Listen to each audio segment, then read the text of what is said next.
The bones were found first, not buried deep, not hidden with care, but scattered where the soil thins and the roots claw close to the surface. Small bones, child bones, bleached pale as candle wax, gnawed smooth by time and teeth. When the rain came, they surfaced like accusations, pressing through the mud as if the ground itself could no longer keep the secret. The old men said the earth was coughing. The women crossed themselves and shut their windows. At night, something still screamed out there, or maybe it was only the wind moving through hollows where a house once stood and burned down to ash and nails.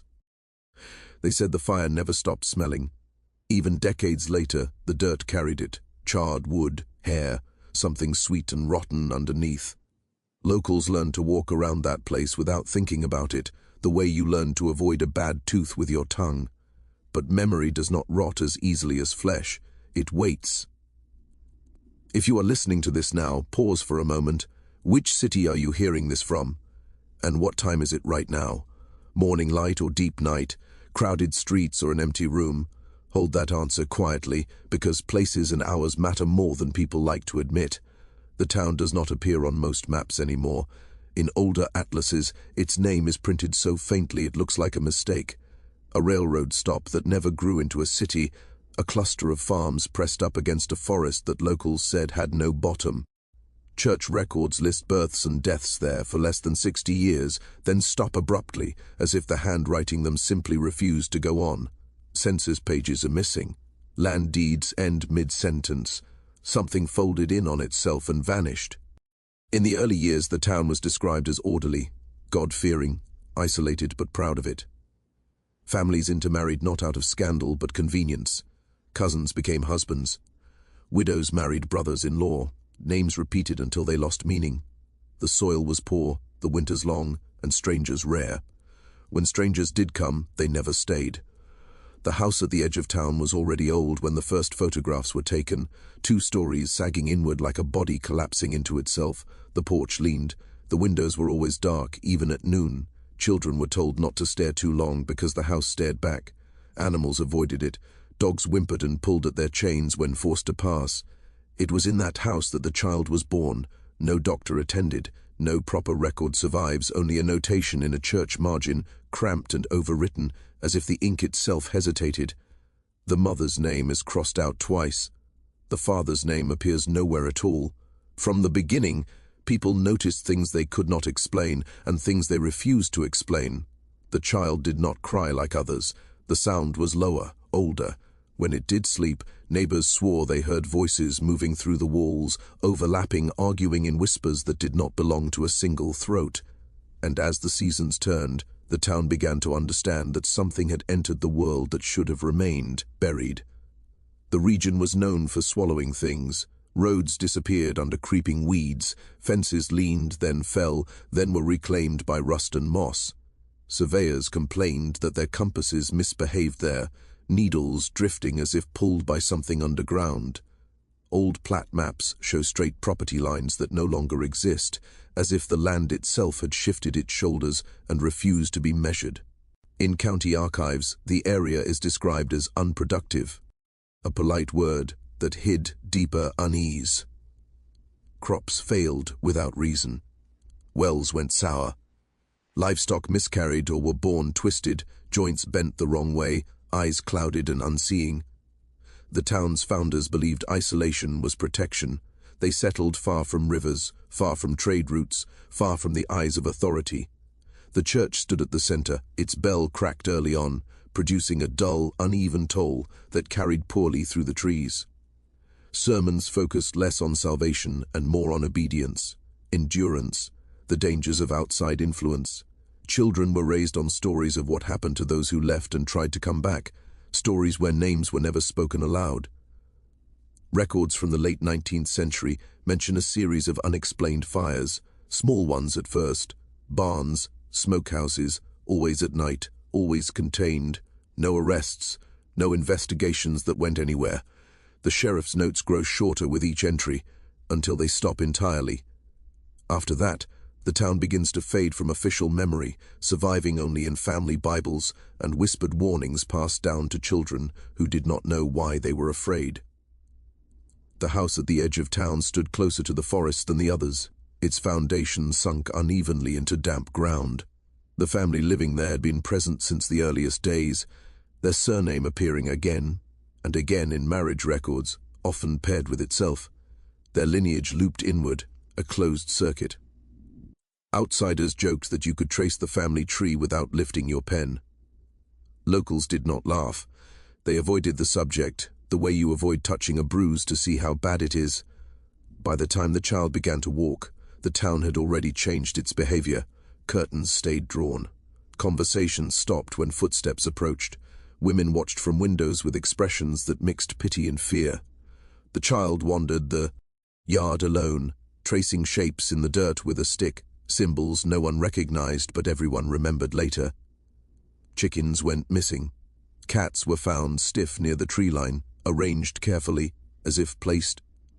There were no other children nearby. Not anymore. Families with young ones had moved away quietly, citing work or sickness. The schoolhouse closed for lack of students. The sound of laughter vanished, replaced by the creak of trees and the low hum of insects. When the child spoke, it was not to ask questions. It named things, things it should not have known, names pulled from gravestones worn smooth by rain. At night, a single lamp burned in the upstairs window of the house, always the same window, always until dawn.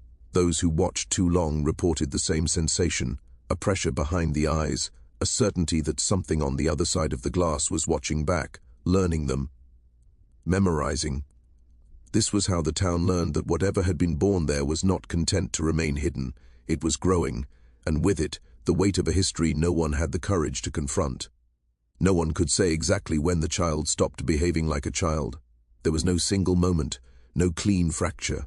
It was more like rot setting into wood, slow and quiet, spreading beneath the surface until the structure could no longer be trusted. By the age of 6, the child moved with a deliberateness that unsettled adults. It did not run. It did not play. It watched. Its eyes lingered on faces as if cataloguing them, measuring how long each person would last. The mother rarely appeared in public.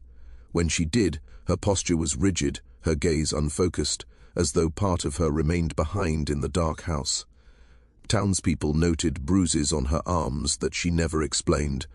Her clothes hung loose, regardless of season, and she flinched at sudden sounds.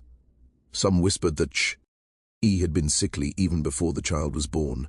Others said the sickness began after. No one asked her directly. Questions were dangerous things. Inside the house, sounds traveled strangely. Visitors reported footsteps pacing overhead when no one else was present.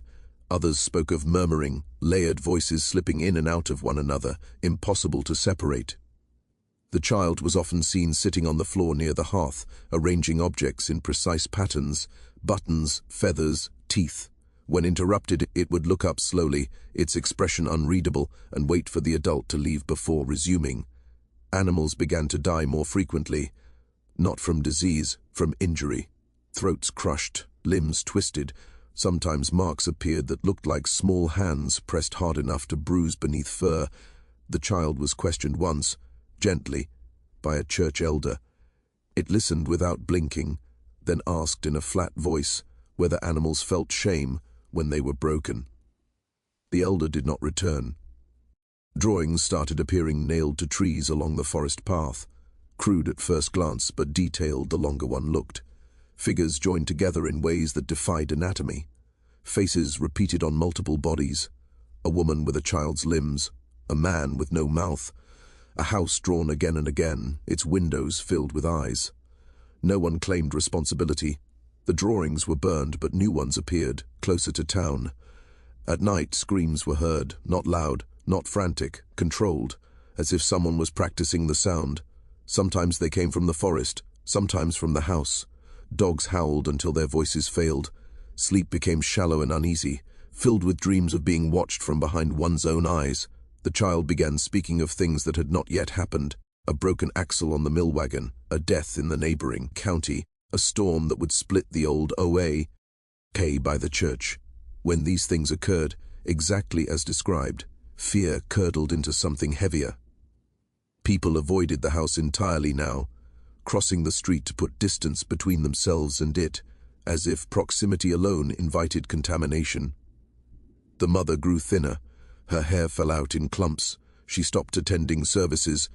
Once a neighbor saw her standing in the yard at dawn, whispering to the child, her voice shaking. The child touched her face with an intimacy that made the woman recoil. That moment was witnessed by only one person, who later swore that the child's hand lingered too long, fingers splayed as if claiming ownership. By then, the town understood that this was no ordinary corruption. It was inherited, cultivated, and whatever was unfolding had been set in motion long before the child drew its first breath. The rituals began without announcement. There were no drums, no chanting crowds, nothing that could be easily named and stopped. Instead, there were small changes in behavior that only became obvious in hindsight. The mother stopped locking the doors. Candles appeared in every room, burned down to warped stubs, wax pooled thick on the floors like pale scars. Salt lines were drawn and redrawn, never in the same configuration twice. The child corrected them when they were wrong. Visitors no longer entered the house. Those who approached described a pressure in their chest, a sense of being unwelcome in a way that had nothing to do with manners. Windows fogged even in summer heat. The air smelled of iron and damp wood. From outside, shadows moved where no bodies should have been, bending at angles that made the eyes ache. The child's sense of self began to fracture. It spoke sometimes in the first person, sometimes in the plural. When addressed by name, it did not always respond, but when it did, its answer came too quickly, as if it had been waiting. People noticed it correcting adults about events they remembered differently. Births, deaths, who had lived in which house. It insisted on older versions of the truth, things that predated living memory. When challenged, it smiled, a slow, knowing expression that silenced argument. At night, the forest came alive, not with animals, but with movement. Figures were glimpsed between the trees, standing too still to be deer, too tall to be children. Some said they recognized faces in the darkness, dead relatives, former neighbors, people who had left town and never written back. The child walked into the woods alone and returned before dawn, mud on its feet, leaves tangled in its hair, eyes bright with something like satisfaction. Inside the house, the walls were marked. Scratches at first, then deeper carvings. Symbols repeated from the drawings, cut into plaster and wood. The mother tried to cover them, repainting, nailing cloth over the damage, but the marks returned, always in the same places. In the bedroom, beneath the floorboards, something thudded softly at night. A rhythmic sound like a heartbeat that did not belong to any living thing. The church attempted intervention. 2 elders and the preacher arrived one afternoon, carrying scripture and confidence. They did not raise their voices. They did not accuse. They spoke of concern, of care, of salvation. The child listened patiently, then asked each man in turn to name his mother's mother. When one could not, the child supplied the answer, along with a detail no one else knew: a stillbirth, a buried infant, a sin hidden behind prayer. The men left without finishing their visit. The church bell rang that night, though no one had touched it, but the mother's condition worsened. She began calling the child by another name, one not found in any record. Sometimes she referred to it as her brother, other times as her husband. Once overheard through an open window, she whispered, "You promised I would not be alone." The reply was calm, almost tender. "You never were." By then, the town's fear had shifted into certainty. This was not madness. It was continuity, a cycle closing in on itself. And somewhere in the family's past, a boundary had been crossed that could not be uncrossed. The signs were everywhere now, impossible to ignore. The truth was pressing closer, demanding to be seen. The truth did not arrive all at once. It leaked out in fragments, like blood seeping through bandages that had been wrapped too tightly for too long. A midwife's note surfaced first, tucked inside a hymnal that had not been opened in years. The handwriting was cramped, frantic, ending in a smear where the ink had been dragged by a shaking hand. It described a birth that should not have been survivable. A mother too young, her body already bearing the marks of earlier pregnancies that had never been spoken of.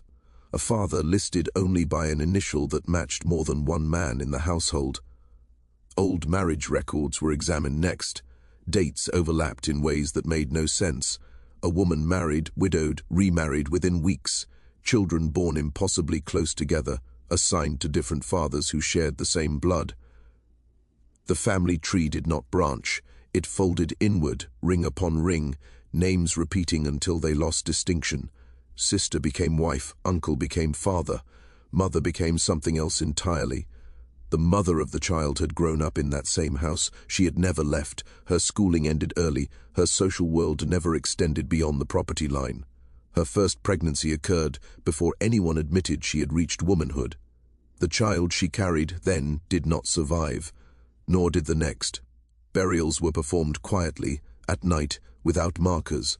By the time the living child was born, the family had already learned how to erase. What finally broke the silence was a ledger found beneath the floorboards after the fire. Smoke had Lou send the wood. The boards warped and lifted, revealing a space stuffed with papers wrapped in oilcloth. Inside were confessions never meant to be read aloud, testimonies written by men who had convinced themselves that blood purified instead of corrupted, that closeness preserved something sacred, that keeping it within the family protected them from decay. Each page justified the next violation. Each generation built its reasoning on the bones of the last. The child was not an anomaly, it was an accumulation. The mother's relationship to the child defied simple words. She was its mother, yes, but also its sister, and in the final, unspeakable collapse of boundaries, something closer to its wife. The child called her by different names depending on the day. None of them were wrong. The family had engineered a closed system where roles dissolved and reformed as needed, where identity was fluid but blood was constant. When the town realized this, shame followed fear. They had suspected, they had looked away, they had accepted explanations that required no action. Now the evidence lay bare, and it was too much to carry.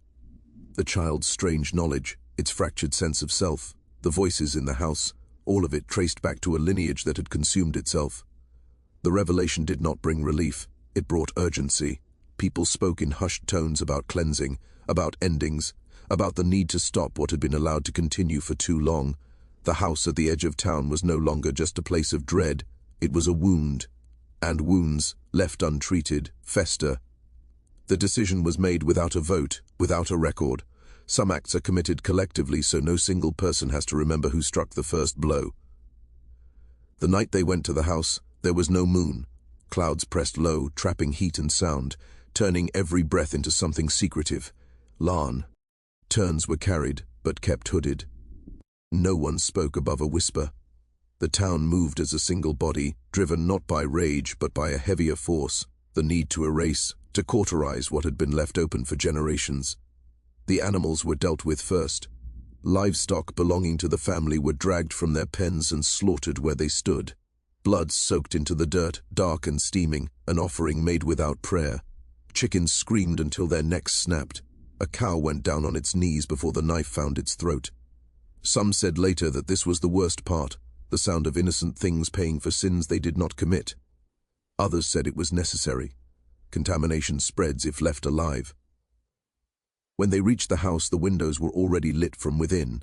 Candles burned in every room, as if the occupants had been expecting them. The door was unlocked. It swung open with a groan that sounded almost like relief. Inside, the air was thick, heavy with wax, smoke, and something older. The walls were fully carved now, every surface layered with symbols cut deep enough to expose lath and bone-colored plaster beneath. The mother was found first. She did not resist. She did not speak. Her eyes were glassy, unfocused, her body slack as if something essential had already left her. Some claimed she smiled when the ropes were placed around her wrists. Others swore she whispered the child's name, over and over, like a prayer or a curse. What became of her was never written down. The church records list her death as illness. The ground behind the church remains uneven. The child was harder to find. It was not in its room, not in the attic, not in the cellar. Panic rippled through the group until someone noticed the floorboards in the main room had been pried up. Beneath them was a shallow pit, lined with rags and bones, The child stood there calmly, lantern, light catching its eyes, making them gleam. It did not cry. It did not beg. It asked only one question, spoken softly, clearly. "Do you know which of you belongs to me?" No one answered. The fire was set quickly. Kerosene soaked the walls, the furniture, the curtains. When the match was struck, flames climbed eagerly, as if the house itself had been waiting.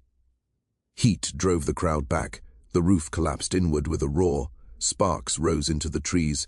The forest remained silent. By morning, nothing stood but a blackened foundation and twisted nails. Papers were burned in barrels behind the church. Family Bibles vanished.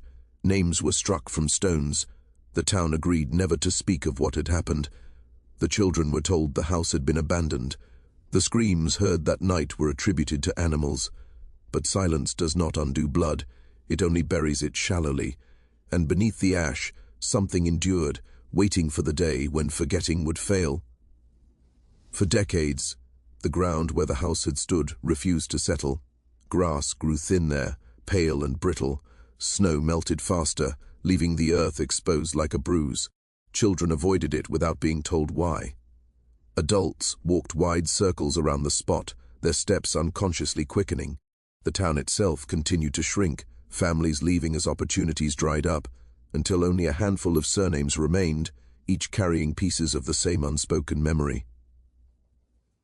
By the late 1980s, the place existed mostly in rumor. A young researcher came across the town's name while tracing patterns of rural abandonment for a regional university. Census gaps drew his attention. So did the unusual number of amended death certificates. He drove out with a camera, a tape recorder, and a confidence common to those who believe distance in time equals safety. The remaining residents were wary. Doors closed politely. Questions were answered with shrugs. But persistence wears people down, especially when loneliness has done most of the work already. An elderly woman agreed to speak, provided the recorder stayed off. She described the house without naming it, spoke of a child without gender, referred to the mother only as the one who stayed. Her hands shook as she talked. When asked why the town no longer appeared on maps, she said, "Some places don't want to be found." In the county archives, the researcher found what fire had missed: a set of photographs misfiled under a neighboring township, grainy images of a family standing stiffly in front of a sagging house, faces blurred by age and exposure. In one photograph, a child stands slightly apart, its expression unreadable.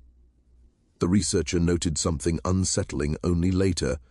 The mother's face and the child's face shared the same structure, the same eyes, not resemblance, replication. Further digging uncovered medical records from a closed asylum 2 counties over, admissions under a familiar surname, diagnoses that used euphemisms instead of explanations, notes referencing delusions of shared identity, incestuous fixation, voices inherited rather than imagined. One file ended abruptly with a note: patient transferred, records sealed. The most disturbing discovery came from a box of audio tapes labeled simply with dates. On one tape, a man's voice speaks hesitantly about family history. He describes relationships that cannot be diagrammed without crossing lines back over themselves. At one point, he laughs softly, then stops, his breath catching. "We stopped counting," he says. After a while, it all becomes the same person. The researcher never published his findings in full. His paper focused instead on rural decline, on economic forces, on migration patterns. The darker material remained in his personal notes. Colleagues noticed changes in him afterward: sleep disturbances, obsessive redrawing of family trees that led nowhere. He withdrew from the project entirely within a year. What he could not unearth from documents or interviews was what happened to the child. No body was ever recovered, no grave marked. Some locals claimed the fire had taken it. Others insisted they saw a figure moving at the edge of the forest years later, grown but familiar, watching from a distance. The researcher recorded one final interview before leaving. The subject's last words were spoken almost kindly. "Blood remembers," she said, "even when we don't." The researcher returned once more in the early 1990s, driven less by professional obligation than by something he could not name. He said later that the town felt smaller each time he visited, as if the land were folding inward, erasing its own edges. The road signs were gone. Only muscle memory guided him to the place where the house had burned. He parked and walked the rest of the way, carrying no equipment this time, only a notebook that remained blank. The foundation stones were still there, half buried, blackened. Someone had tried to cover them with dirt years earlier, but rain had undone the work.